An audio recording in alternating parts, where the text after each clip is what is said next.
السلام علیکم ورحمۃ اللہ وبرکاتہ۔ حضرات محترم، آج ہم انشاءاللہ عز و جل اپنی اس مختصر سی ویڈیو میں وسیلے کے بارے میں جانیں گے کہ اللہ کے رسول محمد عربی صلی اللہ علیہ وسلم نے وسیلے کے بارے میں کیا بیان فرمایا ہے۔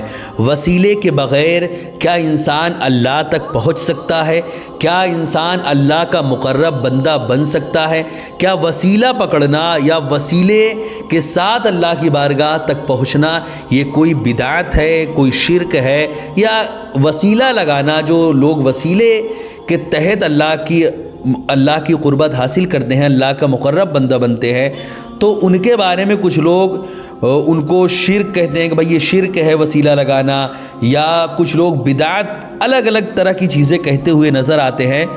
تو یہ کیا واقعتاً وسیلہ لگانا گناہ ہے یا وسیلہ اسلام کا اہم حصہ ہے، جو کہ اللہ رب العزت نے قرآن مقدس میں بیان فرمایا، حضور رسول اکرم صلی اللہ علیہ وسلم نے احادیث مبارکہ میں بیان فرمایا؟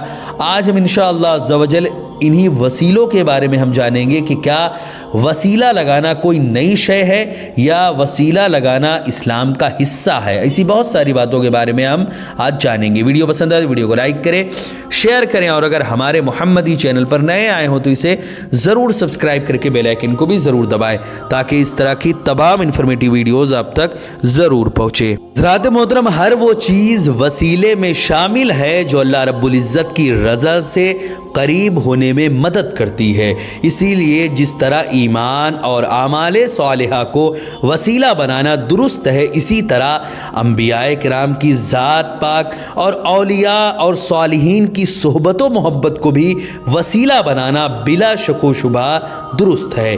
حضرات محترم، اب میں قرآن مقدس کی اس آیت کو پیش کرتا ہوں جس میں اللہ رب العزت نے واضح لفظوں میں ارشاد فرمایا کہ وسیلہ لگانا جائز ہے یا نہیں۔ اللہ کی اس آیت سے آپ بطریق احسن سمجھ سکتے ہیں۔ قرآن مقدس میں ارشاد فرمایا، یا ایھا الذین آمنوا اتقوا اللہ وابتغوا الیہ الوسیلہ، اے ایمان والو اللہ سے ڈرو اور اللہ تک پہنچنے کے لیے وسیلہ تلاش کرو۔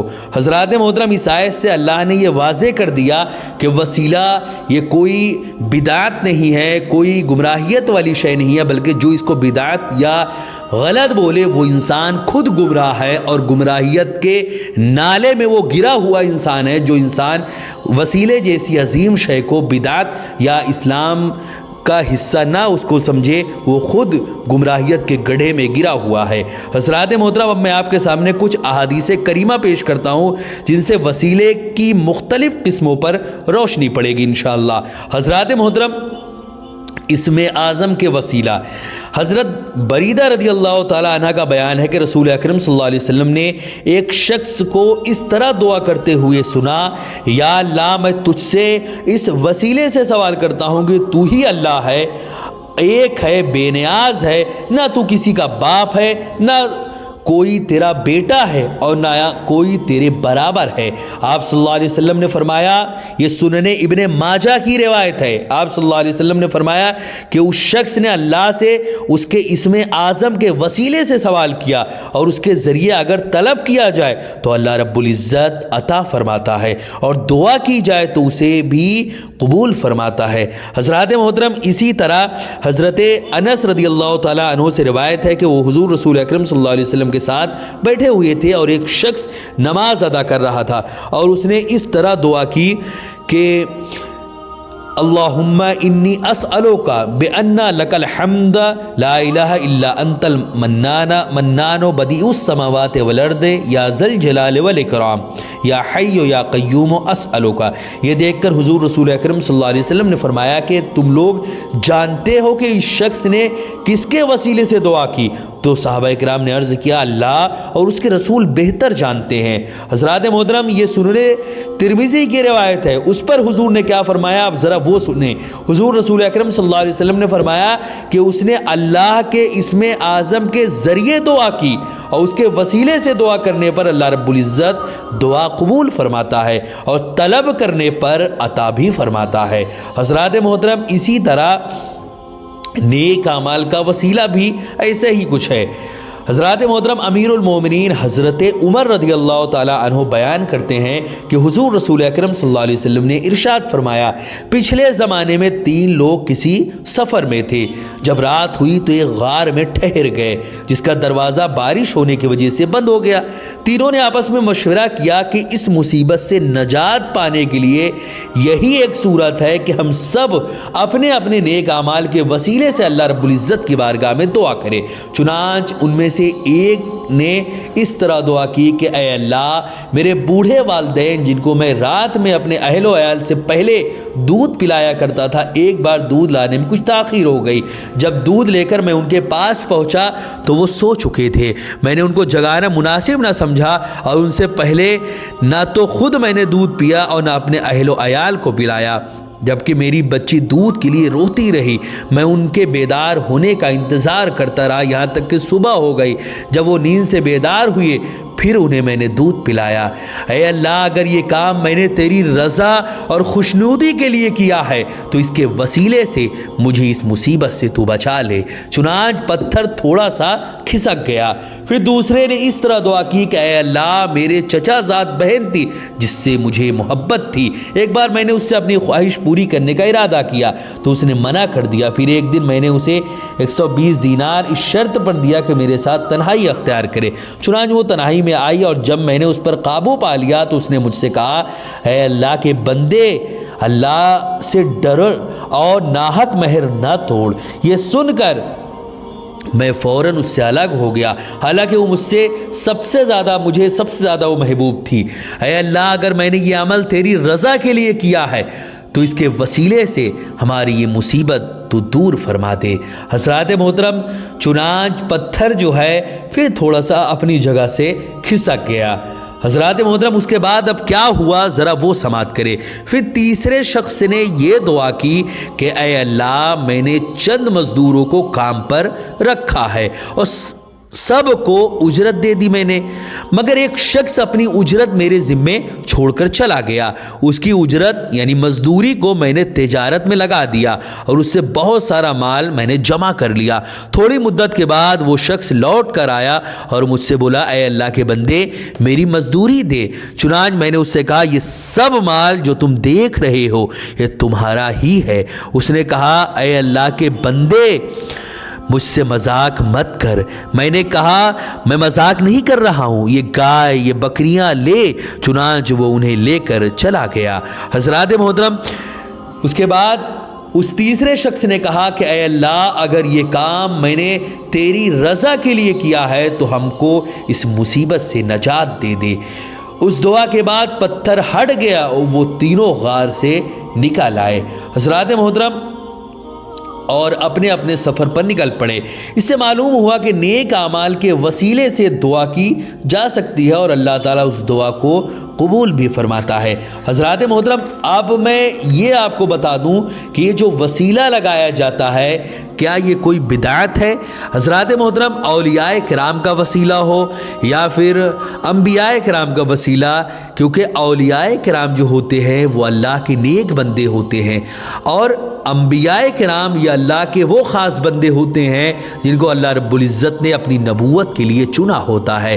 حضرات محترم، اللہ رب العزت نے اپنے پیغام کو اپنے نبیوں کے ذریعے پوری دنیا کے انسانوں تک بھیجا ہے۔ خواہ وہ جو بھی اللہ رب العزت کو اپنا پیغام انسانوں تک پہنچانا تھا، سب سے پہلے اللہ نے اپنے عظیم نبی حضرت آدم علیہ السلام کو بھیجا اور ان کو چند صحیفے دے کر بھیجا کہ جاؤ اور تم اللہ کے پیغام کو اپنی اولاد اور اللہ کے بندوں تک پہنچاؤ۔ پھر جب وہ میں آئے اور اللہ کا پیغام پہنچا دیا اور پھر ان کے آخری بیٹے حضرت شیس علیہ السلام کو اللہ رب العزت نے بھیجا اور ان کو بھی کئی سارے صحیفے دیے اور ان کے ذریعے بھی اللہ نے اپنا پیغام بھیجا۔ اسی طرح ان کے بعد حضرت ادریس علیہ السلام کو بھیجا اور ان کو بھی کئی سارے صحیفے دے کر اللہ نے بھیجا اور ان کے ذریعے بھی اللہ نے بہت سارے پیغام کو بھیجا۔ اور پھر ان کے بعد حضرت ابراہیم کو اللہ رب العزت نے بھیجا اور ابراہیم علیہ السلام پر بھی کئی سارے صحیفے اللہ نے نازل فرمائے۔ اور پھر اس کے بعد یہ تو صحیفوں کا دور تھا، پھر کتابوں کے دور کی شروعات ہوئی۔ کتابوں میں سب سے پہلی کتاب اللہ رب العزت نے اپنے اولو العزم رسول حضرت موسیٰ علیہ السلام پر نازل فرمایا۔ یہ کتابوں میں سب سے پہلی کتاب تھی جس کو اللہ رب العزت نے حضرت موسیٰ پر یعنی توریت شریف کو نازل فرمایا۔ حضرات محترم، توریت شریف کے بعد پھر اللہ رب العزت نے اس کتاب کو نازل فرمایا جو کہ اپنے عظیم نبی حضرت داؤد علیہ السلام پر نازل ہوئی، یعنی زبور شریف۔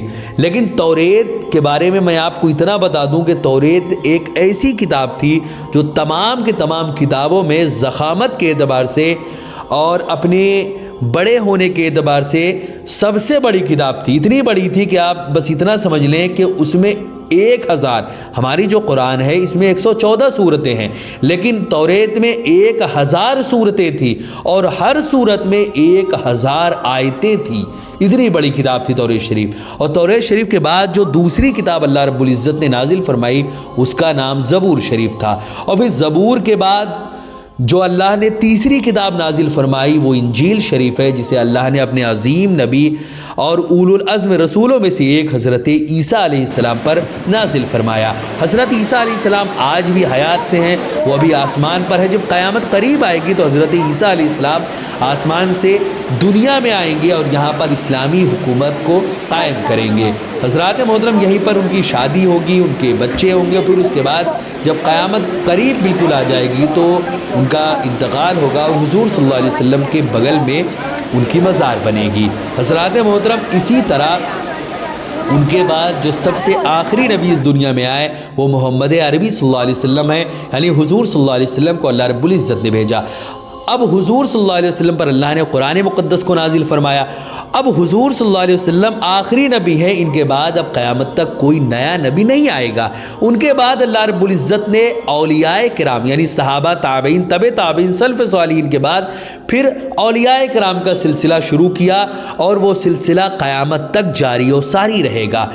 اب اگر کوئی آج مسلمان ان انبیاء کرام کا وسیلہ لگاتا ہے یا اولیاء کرام کا وسیلہ یا صحابہ، تابعین، تبع تابعین، سلف صالحین کا وسیلہ لگاتا ہے یا اپنے نیک اعمال کا وسیلہ لگاتا ہے تو بلا شک و شبہ یہ جائز ہے اور قرآن و حدیث کے مطابق ہے۔ جو انسان اس کو غیر شرعی کہے وہ خود گمراہیت کی جانب جانے والا ہے اور گمراہیت کے گڑھے میں جا چکا ہے۔ جو انسان قرآن و حدیث کی باتوں کو بھی گمراہیت کی والی باتیں کہے یا غیر شرعی باتیں کہے وہ خود انسان گمراہ ہو چکا ہے۔